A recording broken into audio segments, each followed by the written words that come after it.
तो एपिसोड 46 की शुरुआत ऐसे होती है कि शी हाउ का जो भाई है वो वापस आ जाता है अपनी ट्रेनिंग से। दूसरी तरफ शी हाउ उस लड़की को बोलता है कि मैं इस फॉर्मेशन शील्ड में एक गैप बना रहा हूँ, तुम फायर एम्परर से मदद मांग लो। और शी हाउ अपनी शक्ति यूज़ करके एक गैप बना लेता है। उसी वक्त लड़की एक मैसेज भेजती है फायर एम्परर को उनकी मदद करने के लिए।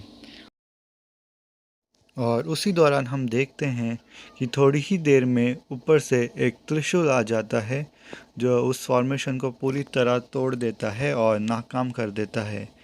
और उसी वक्त शिहाव जो भी बचे हुए गुंडे थे उन लोगों को बड़ी आसानी से हरा देता है और जो आखिरी गुंडा भाग रहा होता है उसको तीर के द्वारा ख़त्म कर देता है।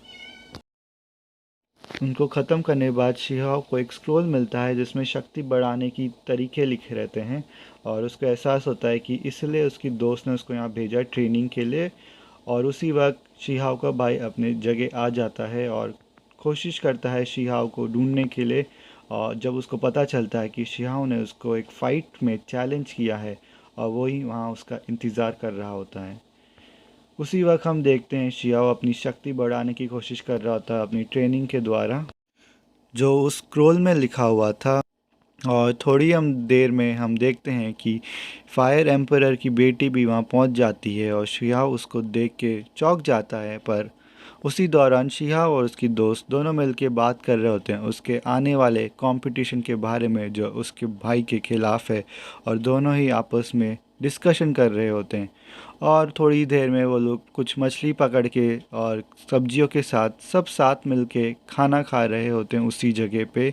फिर अगले ही सीन में हम देखते हैं निहाव भी उसी कैस्टल में पहुंच जाता है पर उसको पता चलता है कि उसका भाई वहाँ नहीं है और उसको ऊपर से आसमान से उसकी भाई की आवाज़ आती है और दोनों ही तय करते हैं कि वो अपनी अपनी ताकत को दिखाते हैं अलग अलग रिकॉर्ड्स बना के स्टोन मॉन्यूमेंट्स में।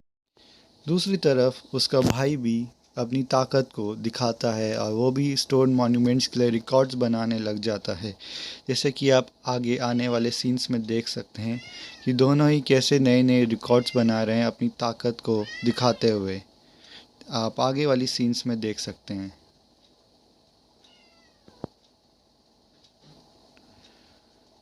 फिर रिकॉर्ड कंप्लीट करने के बाद शिहाव भी अपने एंसेस्ट्रल वाले जगह पे पहुंच जाता है और शिहाव उस जगह के एंट्रेंस गेट को तोड़ देता है और वहाँ के गार्ड्स उसको पकड़ने की कोशिश करते हैं पर शिहाव उनको बड़ी ही आसानी से हरा देता है। उसी दौरान थोड़ी ही देर में जैसे वो आगे बढ़ता है तो एक हम बहुत ही बड़ा सा स्पाइडर को देखते हैं महल से निकलते हुए। और शिहाव और स्पाइडर के बीच में लड़ाई होती है जिसमें शिहाव बड़ी आसानी से स्पाइडर के खिलाफ जीत जाता है। पर थोड़ी ही देर में तीन स्पाइडर्स और आ जाते हैं जो आपस में मिल के शिहाव पे हमला करते हैं पर वो भी नाकाम रहते हैं। और थोड़ी ही देर के बाद उसका भाई भी पोर्टल से बाहर निकल के आता है और दोनों ही भाई आपस में आमने सामने खड़े हो जाते हैं और सारे गेस्ट और ऑडियंस भी आ जाते हैं उनकी लड़ाई को देखने। और दोनों ही भाई आपस में एक दूसरे को छेड़ते हैं और टीज़ करते हैं और अपनी पावर आपस में डिस्प्ले करते हैं। पर शिहाव का बड़े भाई की ताकत थोड़ी सी ज़्यादा रहती है तो शिहाव अपनी बेल की मदद से लेके उस रे को डिस्ट्रॉय कर देता है। और अब हम देख सकते हैं दोनों में आमने सामने की लड़ाई और इसी वक्त ही एपिसोड यहाँ पे ख़त्म हो जाता है।